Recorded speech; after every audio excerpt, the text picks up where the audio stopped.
her statement. The circumstances surrounding UAPs has captivated the attention of the American people for decades, ingrained in even the minds of our nation's leaders from Jimmy Carter to Barack Obama, Hillary Clinton to Donald Trump, Marco Rubio to Chuck Schumer, John Radcliffe to National Security Council officials. Yet from Roswell, New Mexico to the coast of Jacksonville, Florida, the sightings of UAPs have rarely been explained by the people who have firsthand accounts of these situations.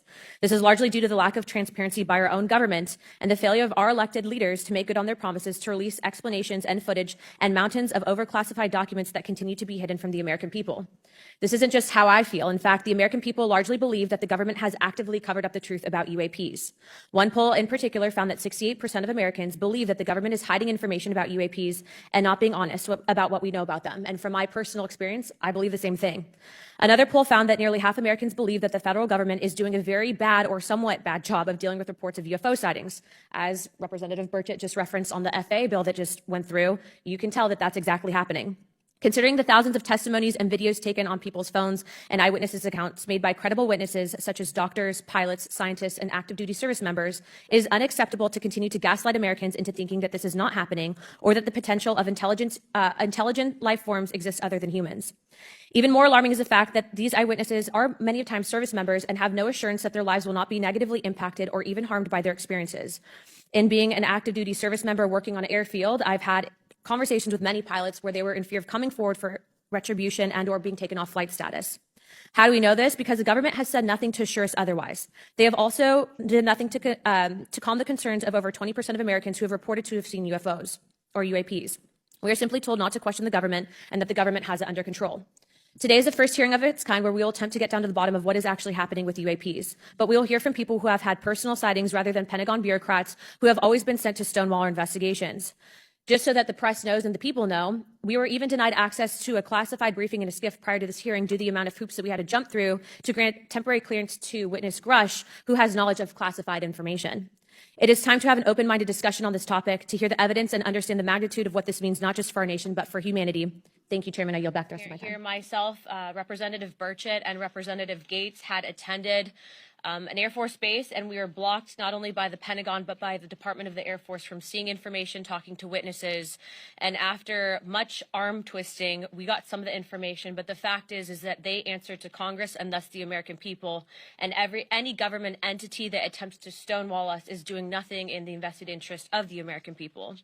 When I take at face value the numerous roadblocks that we've been presented with, it leads me to believe that they are indeed hiding information. I look forward to bringing this topic to light and finding out the truth of what is really out there. Transparent here, Referencing Grush, I know there was many questions in regards to what was happening with his current IG report and whether or not we were able to receive access to that information.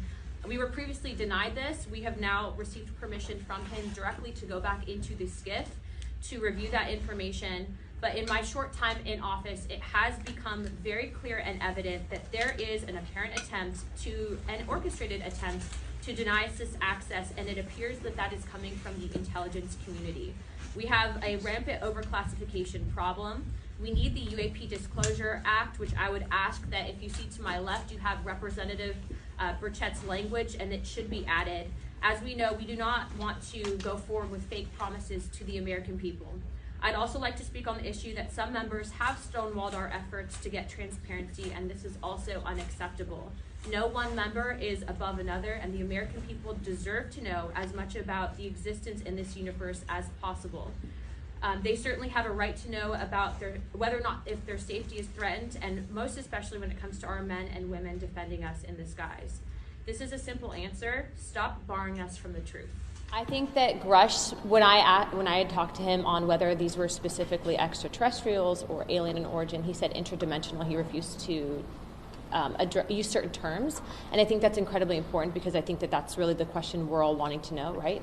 And so I'm actually going to have a sit-down conversation with him and ask him to come back and talk to us directly, because it seems that we are getting more information from the source than going into a SCIF and then not being able to tell you guys what we're talking about. Is this stuff that we just as humans might not be able to understand if it's interdimensional? I think that we can understand it. I think that it's just, it's an approach, right? I mean, like, remember, we just now for the first time in history really had Congress have whistleblowers come forward credible that we're telling the entire world that there is something other than human life forms Grush said that those were interdimensional beings. He refused to use extraterrestrial and alien. I think that's important. Tell me about you've heard about the UAPs, UFOs. All that stuff. Yeah. So tell us about that. So I got Men in Blacked. I know a lot of people are going to be like, that's crazy. But ultimately what happened is, being a member of Oversight, we follow up with whistleblowers, and we also can conduct our own investigations. So myself, Representative Burchett from Tennessee, and Representative Gates were on a small codel to the Panhandle because a whistleblower came forward from Eglin Air Force Base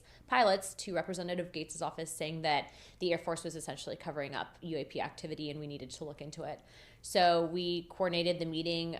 Pentagon tried to initially cancel the first one. We got it back on the books. We show up there and we get in, and the base commander tried to basically tell us that we didn't have authorized clearance to look into and speak to some of the witnesses, of which you don't tell Congress that we don't have the authorized clearance, especially members of House Armed Services, Oversight, and Judiciary.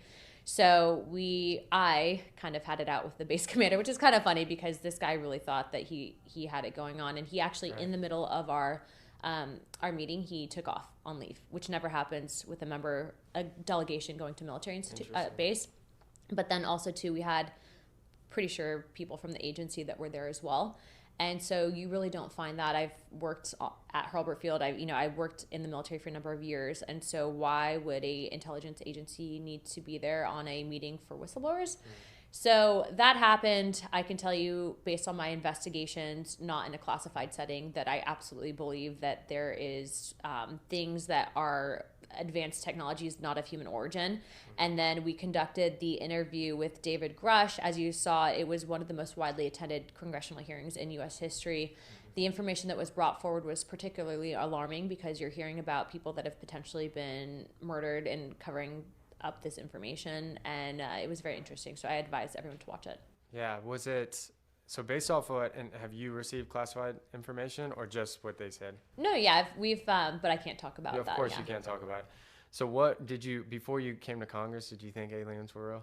So I wouldn't call them aliens. I really like what Grush calls them. He says that they're interdimensional beings, and he's very specific about that. What does that mean? I think it means that they're not necessarily a biological entity from another planet per se. Interesting.